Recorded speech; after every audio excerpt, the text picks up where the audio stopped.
Beautiful boxing fans, when we are discussing this shocking fight between Gervonta Davis and the charismatic enigma, the boxing psycho, the psycho of boxing, Jake Paul.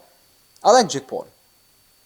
And I like Tank. I like both men, to be honest. Both of them are legends in their own way, if you actually think about it. But I have a question, ladies and gentlemen, and please let me know your thoughts in the comment section. I absolutely love to read your guys' thoughts. Do you think that Gervonta Davis will actually knock out Jake Paul? Because in my opinion, he won't, ladies and gentlemen. I'm telling you right now. Ladies and gentlemen. Gervonta Davis, my Muslim brother Abdul Wahid, he will not knock out Jake Paul. And let me tell you why. But before I do, like I said, please let me know your thoughts. Please. I want to figure out what you guys think about this. Because, I just woke up to this news and I'm trying to process this as I'm making this video. So let's get into it. First thing that came to my mind, Gervonta Davis will not knock out Jake Paul. Let's talk about it. Well, let's talk about the Gervonta Davis side first. Let's look at his last fight, ladies and gentlemen. This man fought Lamont Roach, a world champion at 130 pounds. And Gervonta Davis was never, ever, ever able to budge him, to hurt him, to rock him, to drop him. If anything, the 130-pounder Lamont Roach, and him being a 130-pounder, actually looked bigger than Gervonta Davis on fight night. The 135-pound champion looked smaller than the 130-pound champion. And let's not act like Lamont Roach has any elite level experience in the pro ranks. Let's be honest, ladies and gentlemen. Before Gervonta fought Lamont, we only heard about Lamont when he fought Hector Garcia. That was my first time ever hearing of Lamont Roach. And that was probably a year before he fought Tank. So one thing we're not going to do here, of course, we're not saying that Lamont Roach is not a good fighter. The man proved that he's elite. But let's not act like Lamont Roach is this pound-for-pound elite deadly puncher. The man, I believe, has lesser than 50% knockout ratio. And Gervonta couldn't do anything to him. If anything, this 130-pounder had Gervonta Davis on his bike all night long. Had Gervonta Davis taking a knee. Had Gervonta Davis complaining to the ref. Had Gervonta Davis doing the cross thing, even though he's Muslim. He had Gervonta Davis all over the place. From the very first bell to the last bell. He had Gervonta Davis touching his gloves after every round that Lamont won. Lamont Roach, he bamboozled Tank. He hurt Tank. And not only did he hurt Tank, but he hurt Tank with short shots. With very short range shots, like that catch and shoot that he wobbled Gervonta with.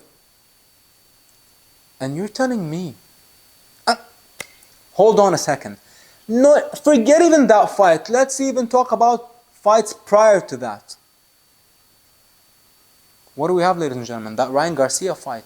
Ryan Garcia, Gervonta Davis was talking about Ryan as if Ryan was a giant. And that is why he put him on a rehydration clause. He put him at 136 pounds.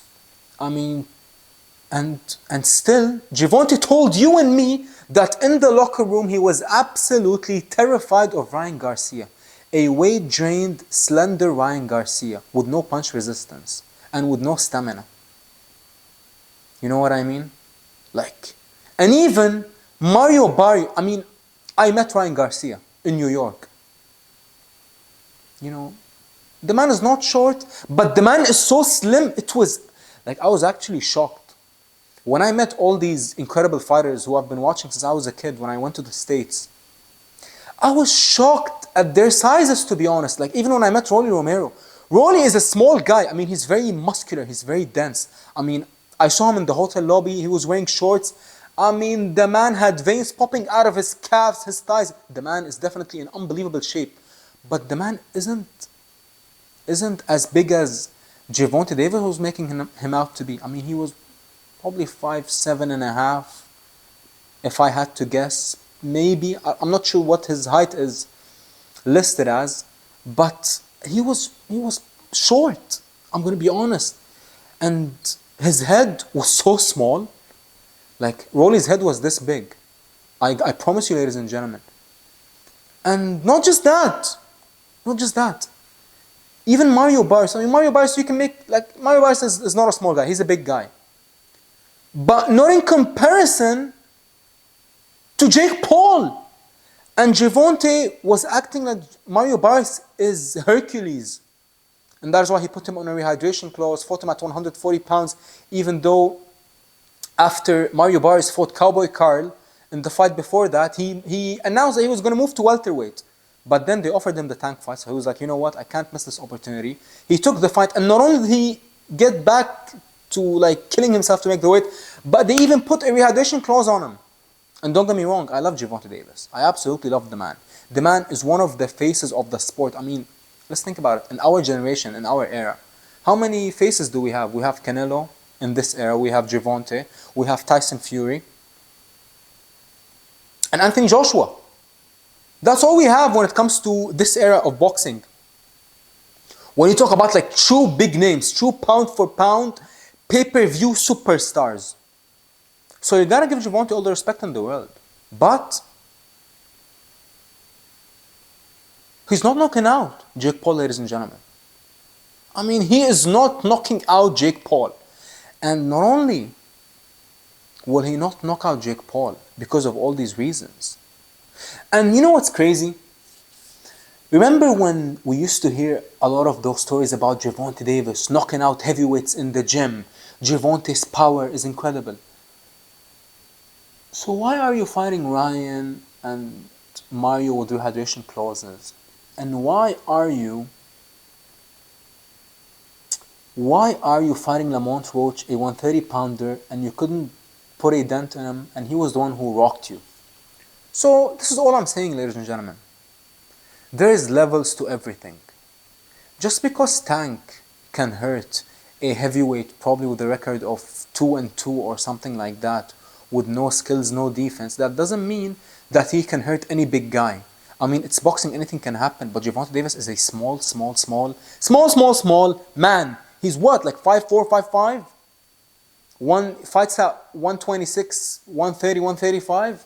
Like, Gervonta Davis is a small man. Yes, his power is big in comparison to his size. But please, let's not act like Gervonta Davis can knock out any human in any size when it comes to the boxing ring. And that is why I don't believe that he can knock out Jake Paul. And not just that, Jake Paul proved to have a chin. Say what you want about Jake Paul. I like both men, to be honest. I like Jake, I like Gervonta. But Jake has a chin. It's not like Jake Paul, every time he gets hit, the man gets dropped and gets wobbled and is out on his feet. No. Even though he never fought anyone like who's elite, but he's been punched in the face flush a few times, and he's never been down, never been budged, we've never seen him out on his feet. Never. And he's been fighting for nearly 5 years now. So I promise you, ladies and gentlemen, if he had a glass chin, we would have known if he had a glass chin. Or a bad chin, you know. No, the man can take it. And he is a tough guy. Say what you want about Jake Paul. Jake Paul is not a YouTuber. He is not a bum. He's not a punk. He's a pro fighter. He's a boxer. And not only is he a boxer, but he's a boxer who fought at heavyweight and who's naturally a cruiserweight. That is one division below heavyweight. I mean, Jake Paul. Ladies and gentlemen, think about this. Jake Paul, when he fought Mike Tyson 10 months ago probably, and by the time he fights Tank, it would have been exactly a year since he fought Mike Tyson. I mean, when he fought Mike Tyson, he was nearly 250 pounds. He was like 240 something. I mean, Jake Paul is not a small guy. When you talk about someone who's nearly 250 pounds, 6'2", big head, big power, thick, built thick, I mean, that you can't call him a small guy. I don't care if you put him against anyone. And that is why he wanted to fight Anthony Joshua. Call the man delusional. But one thing the man is not, is a coward. Some might argue with that. I know. But in my opinion, listen, I like Jake Paul. I think that the man is a fresh breath of air when you talk about the sport of boxing. I love all his shows. I love all his cards. I love all his undercards. When have you ever seen a bad Jake Paul undercard? I'll wait. Never. So listen, as far as I'm concerned, I like this fight. Well, I don't really like it. It's not like I'm demanding it, but I have no issues with the fight. And let me tell you this, ladies and gentlemen.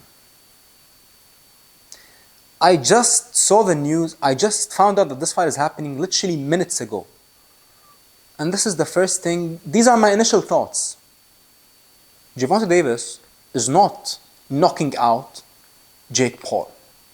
Let me know your thoughts. And listen, hear me out, ladies and gentlemen. I think that if someone is actually gonna get hurt in this fight, it's gonna be Tank. But that probably won't happen because I believe Tank will be on his bike from the very first bell to the final bell. Those are my initial thoughts. Let me process this, give me a day, and let this simmer and digest. And I'll come back to you tomorrow with a clearer perspective. But this is what I think right now, ladies and gentlemen. I don't believe for a second, for not even a split second, that Gervonta Davis will put a dent in the disruptor, in the charismatic enigma, in the pride of Cleveland, Ohio, the most hated yet most watched, Jake Paul.